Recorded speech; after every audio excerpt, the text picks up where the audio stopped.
ताना जनी करेंगे मगर आपने अपनी तरफ से जवाब नहीं देना। ये ताना करेंगे, जवाब मैं दूंगा। ये इल्जाम लगाएंगे, जवाब मैं दूंगा। आपने नहीं फरमाना कि नहीं मैं ऐसा नहीं हूं। ये मेरा काम है बताना कि ये हबीब कैसा है। आपने इनसे नहीं कहना कि तुम झूठ बोल रहे हो।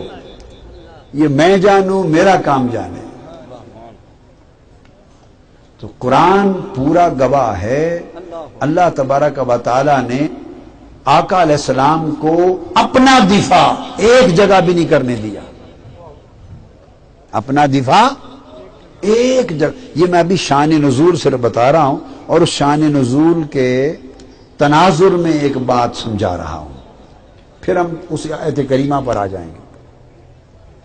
एक मुकाम पर भी अल्लाह पाक ने अपने हबीब को ये इजाजत नहीं दी और हबीब को ये मुशक्कत और इस तकलीफ में पड़ने की कोशिश नहीं करने दी कि वो खुद अपने दुश्मनों की बातों का अज खुद जवाब दें, अपनी जात का दिफा करें। नहीं, जिस किसी ने ताना जनी की, रब्बे कायनात ने उनका जवाब दिया। और जवाब कैसा दिया कि ऐसे जवाब उसने भी कभी सारी तारीख में नहीं दिए थे।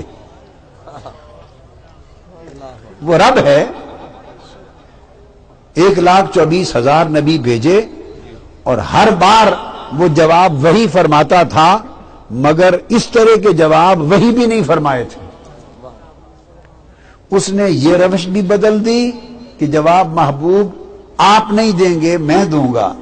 और ये अपना तरीका भी बदल दिया कि जवाब कैसा होगा, ऐसा दूंगा जो पूरी तारीख में कभी नहीं दिया। आका अलैहिस्सलाम ने दावत दी कोए सफा पर, सबको बुलाया, बात तौहीद का पैगाम रखा। जब बात खत्म की तो अबू लहब बोला, मोहम्मद सल्लल्लाहु अलैहि वसल्लम माज़ल्लाह अस्तग़फिरुल्लाह, बुरा भला कहा, तुम ऐसे हो जाओ, इसलिए हमें बुलाया था। अबू लहब ने कहा, क्या इसलिए बुलाया था? तुम्हारा अच्छा ना हो। अबू लहब ने जुबान दराजी की रब के हबीब पर। आका अलैहिस्सलातु वस्सलाम ने उसका जवाब नहीं दिया। फौरी उसके रद में आयत नाजिल की, फरमाया, उसने इस तरह हाथ उठाया था इशारा करके, ए मोहम्मद सल्लल्लाहु अलैहि वसल्लम, इसलिए बुलाया था तुम्हारा अच्छा ना हो, माज़अल्लाह, बुरी बात कही। उसके हाथ उठे थे, इशारा किया था, जुबान दराजी की थी। अब रब ने रब होकर, अब एक बात मैं आपको खास बताना चाहता, हमें भी कोई बुरा भला कह दे ना, हम तो गुनाहगार से इंसान हैं।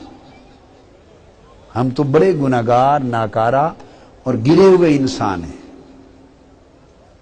कुछ भी नहीं है हमारे पल्ले, कुछ भी नहीं है। हमें अगर कोई इस तरह बुरा भला कह दे तो हम भी उसको जवाब बोलिए नहीं देते।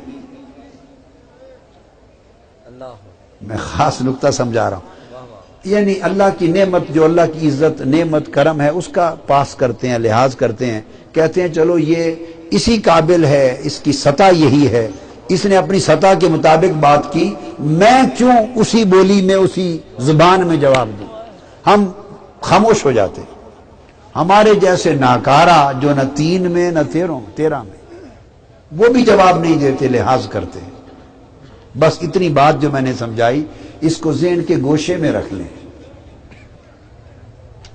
इसलिए अल्लाह रब्बुल इज्जत ने उसके अंबिया पर जब भी उसकी दावत की रद में ताना जनी जिसने की, उसने उनके इल्जाम का रद्द करवा दिया। पैगंबर के जरिए इल्जाम का रद्द करवा दिया, उस तुहमत का रद्द करवा दिया। जो बात उन्होंने कही उसका गलत होना साबित कर दिया।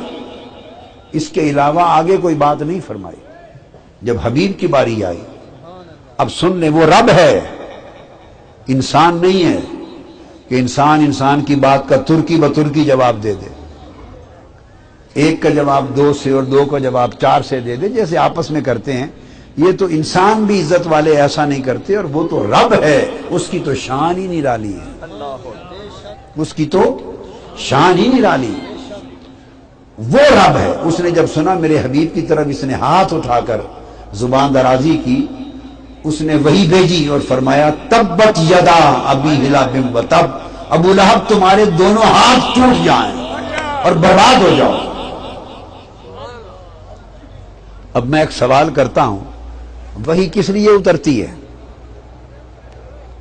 وہی علماء سے پوچھیں, تبلیغ کرنے والوں سے پوچھیں, شریعت بتانے والوں سے پوچھیں, اور تبلیغ اور شریعت کے نام پر اللہ کے حبیب سے دور کرنے اور دور لے جانے والوں سے پوچھیں. شریعت کے نام پر جو رب کے حبیب سے دور لے جاتے ہیں لوگوں کو, ان سے پوچھیں وہی کیوں اترتی ہے. ہر شخص جواب دے گا ہدایت لوگوں کو دینے کے لیے, احکام بتانے کے لیے, رہنمائی کرنے کے لیے, فرائض بتانے کے لیے, اللہ کی طرف سے رشد و ہدایت کے لیے. وحی کے نزول کا ایک مقصد ہوتا ہے, هو الذی ارسل رسولہ بالہدی ودین الحق. ہدایت اور دین حق کے لیے اترتی ہے. احکام آتے ہیں, لوگوں کو طریقہ سکھایا جاتا ہے زندگی بسر کرنے کا. وحی کا مضمون, وحی کا منشا, نزول وحی کا مقصد یہ ہوتا ہے.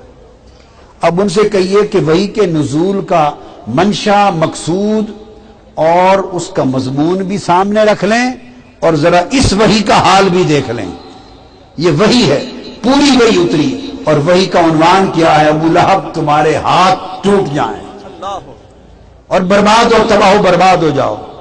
بھلا اس میں کون سا فرض اتر گیا ہے؟ کون سی ہدایت, رہنمائی, روشنی دی گئی زندگی گزارنے کا؟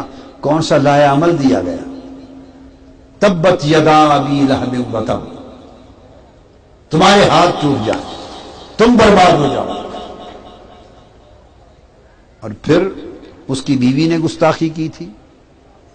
شان دیکھی اللہ کی. پھر فرمایا کیا؟ اس کی بیوی کو کہا کہ وامرأتہ, وہ بھی دوزخ میں جائے. رسی باندھنے والے, لکڑیاں, وہ گٹھڑی اٹھا کے لاتی, وہ یہ لکڑیوں کی گٹھڑیاں باندھنے والے, یہ اللہ جملے بول رہا ہے. رسی سے لکڑیوں کی گٹھڑیاں باندھنے والے, وہ بھی جہنم میں جائے, وہ بھی برباد ہو. اور وامرأتہ, اور اس کی بیوی بھی تباہ و برباد ہو. کون سی؟ حمالۃ الحطب, وہ لکڑیاں کے گٹھڑے باندھ کے لانے والی, اس کا بھی بیڑا غرق ہو. یہ اللہ کا کلام بتا رہا ہوں آپ کو, اپنی تفسیر نہیں بتا رہا.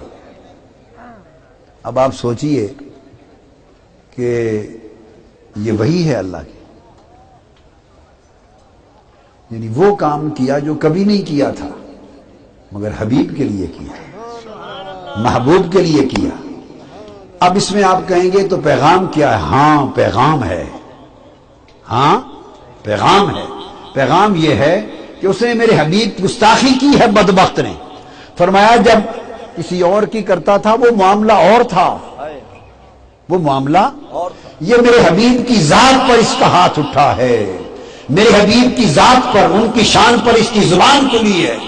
سبق یہ ہے کہ میں نے رب ہو کر ان کا کچھ نہیں چھوڑا, ککھ نہیں چھوڑیا, ککھ. رب ہوتے ککھ نہیں چھڑیا انہاں دا. جس نے میرے حبیب کی شان گستاخی کیتی ہے وہ دی بیوی تک ہی میں حساب چکا دیتا. اشارہ یہ ہے کہ ہر بات معاف کر سکتا ہوں, ہر بات گوارا ہے, ہر بات پر معافی ہے, ہر بات